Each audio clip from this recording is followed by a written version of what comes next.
ఇప్పుడున్న కాంగ్రెస్ ప్రభుత్వం ఉత్తమ్ కుమార్ రెడ్డి, రేవంత్ రెడ్డి గారు మొత్తం అబద్ధాలు చెప్తున్నారు అని, లేదు గత ప్రభుత్వంలో ఉన్న హరీష్ గారు లేకపోతే కేసీఆర్ గారు వీళ్ళే 24 క్యారెట్ అబద్ధాలు చెప్తున్నారని రేవంత్ రెడ్డి గారు. ఈ రెండు ప్రభుత్వాల మధ్య విమర్శలు జరుగుతున్నాయి. అంటే ఆ ప్రభుత్వం ఉన్నప్పుడు ఏం జరిగింది, ఇప్పుడు ఈ ప్రభుత్వం వచ్చాక ఏం జరిగింది? తెలంగాణ రాష్ట్ర ఏర్పాటు డిమాండ్లో ఫస్ట్ నీళ్లు, నిధులు, నియామకాలు. అంటే అంతకుముందు నీళ్లలో తెలంగాణకు అన్యాయం జరిగింది. దీంట్లో ఎవరికి ఎలాంటి అనుమానం లేదు. అంతకుముందు పరిపాలించడంలో మెయిన్ కాంగ్రెస్ పార్టీ. ఫస్ట్ అన్యాయం చేసింది కాంగ్రెస్ పార్టీ తెలంగాణ. ఎందుకంటే ప్రాజెక్టుల వారి కేటాయింపులు ఉంటుంది, దాని ట్రిబ్యునల్స్ కూడా మీకు ఏ ప్రాజెక్ట్ ఎంత దాని ప్రకారం తీర్పులు ఇస్తాయి. ఆ గ్రౌండ్, బేసిక్ గ్రౌండ్ను తెలంగాణకు అగెనిస్ట్గా, ఆంధ్రాకు ఫేవరబుల్గా తయారు చేసింది ఉమ్మడి రాష్ట్రంలో ఎక్కువ భాగం పాలించిన కాంగ్రెస్ పార్టీ. టీడీపీ కొంతకాలం పాలించిన ఎక్కువ భాగం పాలించారు. అది కాబట్టి 2000 విభజన చట్టం కన్నా ముందే 2013లోనే ఆంధ్రాలో ఎన్ని నీళ్ళు వాడుకుంటారు అంటే 512 టీఎంసీ వాడుకునేది కేటాయింపు. ఇక్కడ 299 అది ప్రాజెక్టుల వరకు కేటాయింపులే, వాడుకోవడం కూడా కాదు అని ఆ విధంగా గ్రౌండ్ ఏర్పడి అప్పుడు దాన్ని మరి ఇది ఇప్పుడు నడుస్తున్నది ఇది కాబట్టి మీరు ఇప్పుడు సంతకం పెట్టంటే కేసీఆర్ సంతకం పెట్టాల్సిన అవసరమే లేదు కానీ పెట్టిండు. ఎందుకంటే ఫస్ట్ 2004లో పోతిరెడ్డి పాడును 1100 క్యూసెక్ల నుంచి 11,000 క్యూసెక్లు పెంచినప్పుడు రాజశేఖర రెడ్డి ముఖ్యమంత్రి మొట్టమొదటిసారి అయినప్పుడు అందులో టీఆర్ఎస్ ప్రభుత్వం కూడా భాగస్వామి, టీఆర్ఎస్ పార్టీ కూడా ఆ ప్రభుత్వంలో అప్పుడే పెంచారు. పోతిరెడ్డి పాడు అనేది పేరు మిగులు జలాల వాడకం, చేసింది నికర జలాల దోపిడి.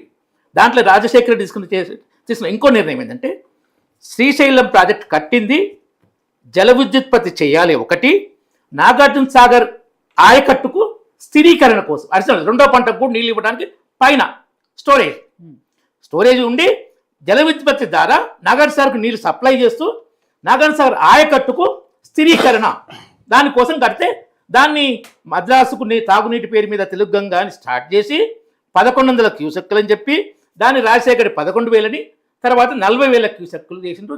తర్వాత 70,000 కూడా ఈ సంగమేశ్వర దగ్గర రాయలసీమ లిఫ్ట్ ఇరిగేషన్ ప్రాజెక్ట్ అదే అర్జనంగా చేసేది. దాన్ని కేసీఆర్ సమర్థించిండు. ట్రిబ్యునల్స్ చెప్పేది ఏంటంటే ఈ రివర్ బేసిన్ సిస్టమ్, ఏ నది నీళ్లు ఆ రివర్ బేసిన్లోనే వాడుకోవాలి. ఆ బేసిన్ నుంచి ఇంకో బేసిన్కి పోతే ఇంకో బేసిన్లో ఉన్న వాళ్ళ వాటా అంతమంది వదులుకోవాలి, వేరే రాష్ట్రాలు తీసుకుంటాయి. ఇది ట్రిబ్యునల్, బచావ్ ట్రిబ్యునల్ ఇచ్చిన తీర్పు. ఆ విధంగా ఈ లిఫ్ట్ ఉంది కదా గోదావరి, దీని కింద పట్టిసీమ లిఫ్ట్ ద్వారా ఈ కృష్ణా డెల్టా ఆయకట్టు అది నాగర్సార్ కిందకి వస్తే యాక్చువల్ లిఫ్ట్ వచ్చినాక నాగర్సార్ నీళ్ళు వాడుకోకుండా గోదావరి నీళ్ళు లిఫ్ట్ చేసి కృష్ణానది వాటాల్లో పాడుకుంటున్నందుకు 80 టీఎంసీలు. బనకచెర్లకు కాదు, బనకచెర్ల స్టార్ట్ కాలేదు, బనకచెర్ల బాబుచ్చినంగా స్టార్ట్ అయింది. మరి కేసీఆర్ 2015లోనే 45 టీఎంసీలు మాకు వస్తాయన్నాడు, అప్పుడు బనకచెర్లే లేదా. అది వచ్చింది కృష్ణా డెల్టాకు గోదావరి నీళ్లు వాడుకోవడం వలన అక్కడ 24 టీఎంసీలు మహారాష్ట్రకు, 11 టీఎంసీలు కర్ణాటక, 45 టీఎంసీ తెలంగాణకు వస్తాయి అని దాని మీద క్లెయిమ్ చేసుకున్నారు. ఇంకా దానికి ట్రిబ్యునల్స్ తీర్పు ఇవ్వలేదు. దాంట్లో ఫస్ట్ ఫేజ్ ఇదని పెట్టాడు, ఏది రాయలసీమ లిఫ్ట్, దీనికి మన మహబూబ్ నగర్ పాలమూరు రంగారెడ్డి లిఫ్ట్. దాంట్లో ఇంకో 45 టీఎంసీలు ఏంటంటే ఉన్న ఇరిగేషన్ ప్రాజెక్ట్, చిన్న మైనర్ కానీ మైనర్ చెరువులు, కుంటలు, ఇంకా మిగతా డిండి కానీ ఇంకా ఉన్నాయి చాలా, అవన్నీ ఏంటంటే సిల్టింగ్ ద్వారా, పూడిక ద్వారా వాటి కెపాసిటీ తగ్గిపోయి మేము వాడుకోలేకపోతున్నాం. అట్లా ఒక 45 టీఎంసీలు మాకు వాడుకోలేకపోతున్నాం. అంటే ఆ 45 కూడా ఇక్కడ పాలమూరు రంగాటికి మొత్తం 90 టీఎంసీలు కేటాయించండి, మా వాటా ఇవి. మాకు ఒకటేంటంటే కృష్ణా డెల్టాకు గోదావరి నీళ్ళు వాడుకుంటారు కాబట్టి దాంట్లో వచ్చే 45 టీఎంసీలు, మా మైనర్ ఇరిగేషన్ ప్రాజెక్ట్స్లో మా స్టోరేజ్ తగ్గి మేము వాడుకోలేని పరిస్థితుల్లో ఇంకో 45 టీఎంసీలు అని పంపడం జరిగింది. ఫస్ట్ స్టేజ్ ఇది, సెకండ్ స్టేజ్ ఇది. దానికి ఏంటంటే ఫౌండేషన్ స్టోన్ వేసింది కేసీఆర్ జూన్ 2015 పాలమూరు రంగాడికి. డిపిఆర్ పంపింది సెప్టెంబర్ 2022, 7 ఏళ్ళ 3 నెలల తర్వాత డిపిఆర్ పంపింది. ఇక అది ఏడైతుంది, 7 ఏళ్ళ 3 నెలలు డిపిఆర్ నోట్ తీసుకుంటే ఇక తర్వాత నెక్స్ట్ ఆయన 1 ఇయర్ కూడా ఉండడు ఆయన అధికారంలో, 1 ఇయర్ ఉందనుకోండి. సో అది అట్లా దానికి మొదలు 35,000 కోట్లని అంచనా పెట్టి 27,000 కోట్లు ఖర్చు పెట్టినాం కాబట్టి 90% చెప్తుండ్రు. ఏ ప్రాజెక్టు మొదటి అంచనా చివరి దాకా ఉండదు. అందులో చేసిన పనులు కూడా ఈవెన్ వీళ్ళు ఫస్ట్ వాళ్ళు ఉన్నప్పుడు ఇది ఉంది కదా ప్రాణహిత వల్ల మొదలు 17,000 చిల్లర కోట్లు, 17,000 కోట్లు పెట్టి 3 ఏళ్ళకే వాళ్ళు మార్చారు 38,000 కోట్లు. కాంగ్రెస్ 2008 17,000 కోట్లు, 2011 38,000 కోట్లు అయింది అది. అంచనా. ఆ 38,000 కోట్ల వాళ్ళు 4,000 కోట్ల ఖర్చు పెట్టారు. 6 ఏళ్లలో అంటే దాదాపు 10% ఖర్చు పెట్టారు. అంటే ఆ ప్రాజెక్ట్ మొత్తం కంప్లీట్ అంటే 60 ఏళ్ళు. అది అసలు మెయిన్ బ్యారేజే ఒప్పందం కుదరలే. ఆడ తుమ్మిడిహట్టి దగ్గర బ్యారేజ్ కడతామో, స్టోరేజ్ చేసి నీళ్ళు తీసుకుంటామో, దానికి పక్క రాష్ట్రం మహారాష్ట్ర ఎక్కడైతే కాంగ్రెస్ పాలన ఉందో, కేంద్ర సహకారం ఎక్కడైతే కాంగ్రెసే ఉందో, ఆ టైంలో బ్యారేజ్ ఒప్పందం చేసుకోకుండా మాకు ప్రాణహిత వచ్చే వల్ల ఆహా ఓగోని డ్రామాలు చేస్తారు. పచ్చిదగా చేసింది. గోదావరి నీళ్ళ విషయంలో కాంగ్రెస్ పార్టీ తెలంగాణను పచ్చిదగా చేసింది. అట్లా అనుమానం వెళ్ళి ఇంకొక నేను ఏ పాయింట్ ఆ పాయింట్ మాట్లాడతా. తర్వాత తుమ్మిడిహట్ట దగ్గర మహారాష్ట్ర మొదటి నుంచి 152 మీటర్ల ఎత్తుకు ఒప్పుకోవట్లేదు. 152 మీటర్ల 5-6 టీఎంసీల మించి స్టోరేజ్ కాదాడా. ఇక్కడ 16 టీఎంసీలు కాళేశ్వరం మేడిగడ్డ దగ్గర కిందికి రావడం కరెక్ట్ డెసిషన్. అది చేంజ్ చేయడం నేను చెప్తా, చేంజ్ చేయడం అనేది కరెక్ట్ డెసిషన్. కాకపోతే ఆ డ్యామ్ సెలెక్షన్ ఏరియాలో ఆ సెలెక్షను, దాని డిజైను, కన్స్ట్రక్షను, మెయింటెనెన్స్ ఇవి రాంగ్. ఇవి మనం ఇంతమంది టీఆర్ఎస్లో ఏం చెప్పారు, నదులకు నడక నేర్పిన కేసీఆర్ అన్నారు. అనరా లేదా? కాళేశ్వరం కమిషన్ పై కేసీఆర్ ఏం చెప్పిండు, నాదేం లేదు ఇంజనీర్ లేపడానికి ఆ ప్లాన్ ప్రకారం పోయినా అన్నాడు. అంటే ఎట్లా నచ్చండి వాస్తవాలు. నదులకు అంతకుముందు నదులు నడవలే అన్నట్టు, అంతకుముందు నదులకు నడకే తెలియదు. కేసీఆర్ నేర్పినాకనే నదులు నడక ప్రారంభించని అంత భజన చేశారు. మళ్ళీ కమిషన్ దగ్గర పోతున్నా నాదేం లేదు, అది కూడా సీక్రెట్ పెట్టుకుని మీటింగ్. అందరిది ఓపెన్ మీడియా ముందు ట్రయల్ జరిగితే నాకు హెల్త్ బాగాలేదు, నాకు ఓపెన్ వద్దాను. ఎందుకంటే చెప్పేది వేరే ఉంటుంది కదా, దాన్ని ఒప్పుకుండాలి. ఇక్కడ చెప్పినట్టు మనకు కొంత బయటకు వచ్చింది అంటే నాదేం లేదు ఇంజనీర్ ప్లానే అని. సో ఇవన్నీ అటు కాంగ్రెస్ పచ్చదగా చేస్తే, తర్వాత రైతుల పేరు మీద, నీళ్ళ పేరు మీద దోపిడీ చేసింది.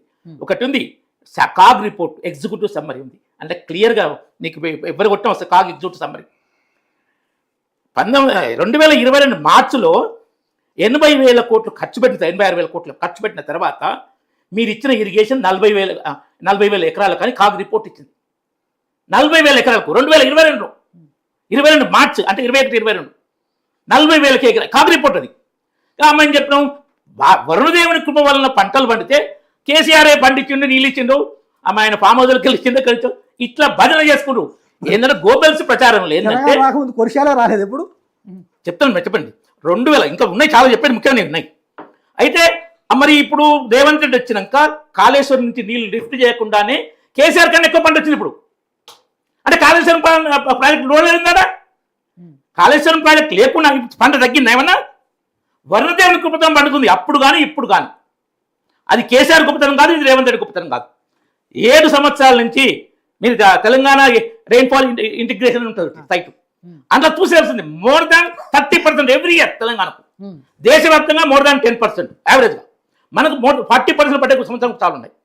కృష్ణా నది ఎప్పుడు ఒక సంవత్సరం నీళ్లు సముద్రంలో పోతే 5-6 సంవత్సరాలు పోవు. వరుసగా 7 ఏళ్ళ నుంచి మినిమం 500 టీఎంసీ సముద్రంలో పోతున్నాయి. మరి ఇంత కేసీఆర్ పంట పండించే ఇంత వరద టైంలో కూడా ఏ ఒక్క సంవత్సరంలో మనకు కేటాయించిన అన్యాయమైపూరితమైన 215 టీఎంసీ మించి వాడుకోలే. అంత దౌర్భాగ్యమైన పరిస్థితి తెలంగాణకు ఉంది. దానికి కారణం ఫస్ట్ కాంగ్రెస్, సెకండ్ బీఆర్ఎస్. ఇది ఇద్దరు కారణమే. ఇప్పటికీ కేటాయింపులు చేసినా మనం వాడుకోలేము. ఫస్ట్ వాడుకునే సిచ్యువేషన్ ఉండాలి కదా, ప్రాజెక్ట్ ఉండాలి కదా, లేనేలేవు. మన రాజకీయాలు మాత్రం బ్రహ్మాండంగా చేస్తారు. సో ఇది యాక్చువల్ జరుగుతుంది. ఇప్పుడు ఇంకా వండి చెప్పండి కానీ అక్కడ సంగమే కేసీఆర్ జగన్తో కలిసి ఏం మాట్లాడాడు, నాకు బేసిన్లు లేవు, బేసిజాలు లేవు, ట్రిబ్యునల్స్ బేసిన్లు ఉన్నాయని చెప్తుంది. నువ్వేం బేసిజాలు లేవంటున్నావు అంటే నువ్వు తెలంగాణకు అన్యాయం చేతంగా మాట్లాడుతున్నట్టుగా. అక్కడ ఇంకోటి వీరు పొరపాటు చెప్పారు, బనకచెర్ల అనేది కృష్ణా బేసిన్లో ఉంది, కరెక్ట్, అది కరెక్ట్గా చెప్పారు.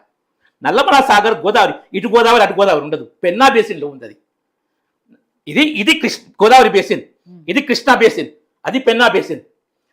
ఇక్కడ నుంచి తీసుకొచ్చి నీళ్లు ఇక్కడ బంకచెర్ల కడదాం అనుకుంటు, మళ్ళీ దానిలాగా నీళ్లు పోతే కృష్ణా డెల్టా లాగా మళ్ళీ షేర్ పోతే మాకు అని అక్కడ తీసుకుపోయి ఈడ నల్లమల సాగర్ అది పెన్నా బేసిన్ పోద్ది. అప్పుడు నీవు కృష్ణాను డిమాండ్ చేయలేవు. నల్లమల సాగర్ గోదావరికి వస్తుంది. గోదావరి పెన్నా బేసిన్ సార్ నేను చెప్తున్నాను, మీ గూగుల్ మ్యాప్ చూడండి. నీ పోలవరం నుంచి నీళ్లు గోదావరి బేసిన్ నుంచి కృష్ణా మీది నుంచి కృష్ణా బేసిన్ అంటే 40 టీఎంసీలు మేము చెప్పాం, 30 టీఎంసీలు ఇవ్వాల్సిందే. మార్చుకోరు వాళ్ళు. బనకచెర్ల ఇక్కడ అండి తెలుసు. బార్డర్ మీరు ప్లీజ్ ఓకే. అటు పెన్నా బేసిన్ యువతల కృష్ణా బేసిన్లో బంకచర్ల ఉంది. సప్లై చేసేది మాత్రం పెన్నా బేసిన్కే, కానీ ప్రాజెక్ట్ కృష్ణా బేసిన్లో ఉంది. దాంతో మళ్ళీ రేపు ప్రాబ్లం వస్తుంది, దాన్ని అవతలకి షిఫ్ట్ చేసి నల్లమల సాగర్ అని పెన్నా బేసిన్ నల్కచర్ల నుంచి పెన్నా బేసిన్ కి నీళ్లు తీసుకురావద్దనే వాళ్ళు మళ్ళా నల్లమల సాగర్ తీసుకురారు. అసలు బనకచెర్లకి రాదు, డైరెక్ట్ బల్కచెర్ల అనేది కృష్ణానది బేసిన్ లో ఉంటుంది మేడం. అక్కడ నుంచి వాటర్ ఇస్తే మేము చెప్పిన 40 టీఎంసీలు వాళ్ళు 30 టీఎంసీ ఇవ్వాల్సి వస్తుంది. వీళ్ళు ఏం చేసిర్రు, పోలవరం నుంచి ఓన్లీ ఇప్పుడు నల్లమల సాగర్ ఉంది కదా, ఈ కృష్ణాకి రాకముందుగా బార్డర్లో దాన్ని కట్ చేసి ఆ నుంచి నీళ్ళు అటించుకుందామని వాళ్ళు ప్లాన్ చేస్తారు. అంటే అప్పుడు నీళ్ళు మనకి ఇవ్వాల్సిన అవసరం లేదు. మహారాష్ట్ర కానీ కర్ణాటక కానీ మీరన్నా ఏ నీళ్ళు ఇవ్వాల్సిన అవసరం లేదన్నారు, అది ఆయన కూడా చెప్తున్నారు. అయితే వాళ్ళు గోదావరి నుంచి మిగిలి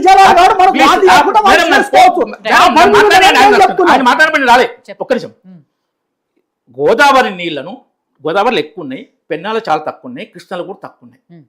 మన పోతిరెడ్డిపాడు కూడా పెన్నా బేసిన్కి పోతుంది మ్యాక్సిమం వాటర్. పోతిరెడ్డిపాడు నీళ్లు కృష్ణాల అని చెప్పి పెన్నా బేసిన్కి పోతాయి, కృష్ణాలో స్టార్ట్ చేస్తారు. కాబట్టి అది కృష్ణాలో వాడుకున్న కిందికి లెక్క అన్నట్టు. అయితే ఇది అట్లా చేస్తున్నారు. ఇప్పుడు కొత్తగా డెవలప్మెంట్ ఇవన్నీ చెప్పాలి. జగన్తో కలిసి మాకు కేంద్రం ఏమవుతుంది, మేమే చేసుకుంటామని ఎన్ని చేశారు ప్రోగ్రామ్స్. జగన్ ఒక్క మాట మాట్లాడలే. మళ్ళా జగన్ సైలెంట్గా ఉన్నాడు ప్రెస్ కాన్ఫరెన్స్ కానీ. అంతా ఈయన మొత్తం ఇంకా పేకింది బాగా, ఎందుకంటే ఆయనకు మీడియాలో ఉండాలి ఎప్పుడు. అది తర్వాత ఇప్పుడు కేంద్ర ప్రభుత్వం ఏంటంటే ఒక కొత్త కమిటీ ఏర్పడింది జూలై 16, 2025 ఏదైతే ఈ ఇరు రాష్ట్రాల సమస్య బంకచర్ల మీదనే వచ్చినప్పుడు పిలిచింది. ఎందుకంటే 84వ సెక్షన్ ప్రకారం ఏపీ రీఆర్గనైజేషన్ యాక్ట్లో any water dispute apex committee ద్వారా ప్రయత్నం చేయాలి. ట్రిబ్యునల్స్ ఉన్నా కానీ ట్రిబ్యునల్స్ కూడా మళ్ళీ రిఫర్ చేస్తారు, కానీ మీటింగ్ ఎపెక్స్ కమిటీలో నిర్ణయం. దానికోసం ఎపెక్స్ కమిటీ మీటింగ్ జూలై 16, 2025 జరిగింది. అది జరిగినప్పుడు అక్కడ ఏంటంటే ఏ ప్రాజెక్టు గురించి ఏది గురించి మాట్లాడలే. ఈ ఇరు రాష్ట్రాల నీటి సమస్యల వివాదాల కోసం ఒక ప్రత్యేక కమిటీని ఏర్పాటు చేద్దామని తీసుకున్న నిర్ణయం. దానికి మీరు కొన్ని పేర్లు ఇవ్వండి, వాళ్ళు కొన్ని పేర్లు ఇస్తారు, సెంటర్ నుంచి కొన్ని పేర్లు. Godavari river best GRMB chairman ఉంటాడు, కేఆర్ఎంబి చైర్మన్ ఉంటాడు, ఎన్డబ్ల్యూడిఏ వాళ్ళు ఉంటారు, ఎన్డబ్ల్యూడిఏ చీఫ్ ఇంజనీర్స్, సిడబ్ల్యూసి వాళ్ళు ఉంటారు. ఇవి జరిగింది, ఇప్పుడు ఏర్పాటైంది. అదే ఇవాళ ఎన్టీవీ న్యూస్ ఉంది, 2 hours బ్యాక్ ఎన్టీవీ సైట్లో వచ్చింది. అంతా డీటెయిల్స్ అందరూ నేను పికప్ చేసుకున్నాను. ఎన్టీవీలో వచ్చింది క్లియర్గా ఇది అన్ని దాన్ని. సో ఆ విధంగా ఏంటంటే మన దాని ముందే 27 నాడు రేవంత్ రెడ్డి కొన్ని పేర్లు ఇచ్చారు. రాహుల్ బొజ్జా, దాస పేర్లు ఇచ్చారు. అక్కడ వాళ్ళు ఇక్కడ ఏంటంటే water irrigation advisor, irrigation secretary, ENC special secretary నలుగురిని తెలంగాణ నుంచి అక్కడ వాళ్ళు కూడా నాకు ఇచ్చి అక్కడ వీళ్ళంతా కలిసి స్పెషల్ కమిటీ మీటింగ్. వాళ్ళు డీప్గా ఇది అంటే కింది లెవెల్ వరకు ఎక్కడెక్కడ ఏ ప్రాబ్లమ్స్ ఉన్నాయి అవన్నీ స్టడీ చేసి వాళ్ళు కూర్చొని రిపోర్ట్ చేసి ఇవ్వాలి. దాని ప్రకారం పోవాలి. ఇది ఒక అంశం. కృష్ణా కోసం ఏదైతే రాష్ట్రం ఏర్పడ్డాక మా తెలంగాణకు అన్యాయం జరిగిందంటే వాళ్ళు చెప్తే మళ్ళా మొత్తం వాటర్ పంచాలని కేసీఆర్ అన్నాడు. ట్రిబ్యునల్కి రిఫర్ చేస్తే వాళ్ళు మహారాష్ట్ర కర్ణాటక లేస్తే లేదు, మొదలు రాష్ట్రం వారికి పంచదు, ఆ రాష్ట్రం ఇంటర్నల్ పంప కాబట్టి మేము మళ్ళీ మొత్తం పంప ఒప్పుకొని మహారాష్ట్ర కర్ణాటక చెప్తే వాళ్ళు మళ్ళీ కేంద్రం అని చెప్తే కేసీఆర్ చెప్తే ఇంతలో కేసీఆర్ కోర్టు పోయింది, సుప్రీంకోర్టు కోసం గవర్నమెంట్ కామైంది. ఎందుకంటే కేసు ఉంది కాబట్టి మళ్ళీ మీరు చేయట్లేదు, మళ్ళీ కేసు పెట్టి మీరు కేసు మేము ఎట్లా చేస్తామంటే మళ్ళీ కేసు విత్డ్రా చేసుకుంటామని అక్టోబర్లో చెప్పి సరే నెక్స్ట్ జూన్లో చేసుకుంటారు. అప్పుడు ట్రిబ్యునల్కి మళ్ళీ రిఫర్ చేశారు. దాని టర్మ్ కూడా ఇవాళ దాంట్లో ఉంచురండి జూలై 2026 వరకు కూడా ఎక్స్టెండ్ చేశారు. ఏది మన Krishna water dispute tribunal, KWDT అంటారు ట్రిబ్యునల్. ఆ పంపకం విషయంలో అయిపోతుంటే ఇంకా కాదు, ఇష్యూలు నడుస్తున్నాయి. మళ్ళీ దాన్ని జూలై 26 వరకు ఎక్స్టెండ్ చేశారు. సాల్వ్ అయిన దాకా పెంచు కూడా పోతూనే ఉంటారు, వాళ్ళు పెంచేది ఏమీ లేదు. జరిగింది 2 ఏళ్ళండి. ప్రాబ్లం సాల్వ్ అయిన దాకా నీకు డేట్ ఇచ్చి కూడా పోతారు.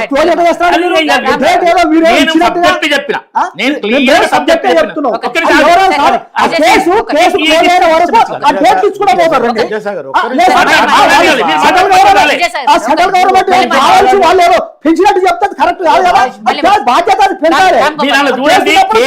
సహకరిస్తూ ఈ నీటి పంపకం మీరు చూడండి సహకరిస్తూ దీన్ని జూలై 2026 వరకు పొడిగించింది. ఇష్యూ సాల్వ్ అవునంత కాలం అది సాగుతూనే ఉంటుంది.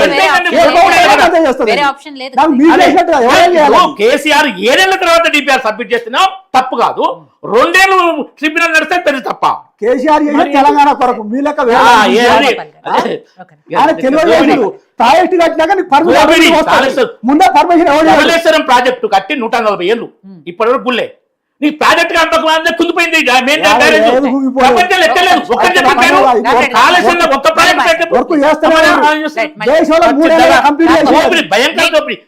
కవితలే చెప్తుంది లేదండి 96,000 కోట్లు ఖర్చు పెట్టి 96,000 ఎకరాలు నీళ్ళు ఇచ్చారని పోలవరం కోట్ల రూపాయలు ఖర్చు అని 1984 ఏమైంది? పోలవరం 1984 స్టార్ట్ అయింది. ఎన్ని సంవత్సరాలు అయింది ఇప్పటికి? 2014లో 2014లో యాక్చువల్ స్టార్ట్ అయింది. ఫస్ట్ స్టార్ట్ స్టార్ట్ అయింది ఫౌండేషన్. అది వేసిండు ఫస్ట్గా. అట్లాంటి కాళేశ్వరం 3 ఏళ్ళ కంప్లీట్ చేసాడు, 3 ఏళ్ళ కూలిపోయి వర్క్ చేయలేరా? మీ ప్రభుత్వం వర్క్ చేయలేరా? దాన్ని భవనం చేద్దాం అనుకున్నారు.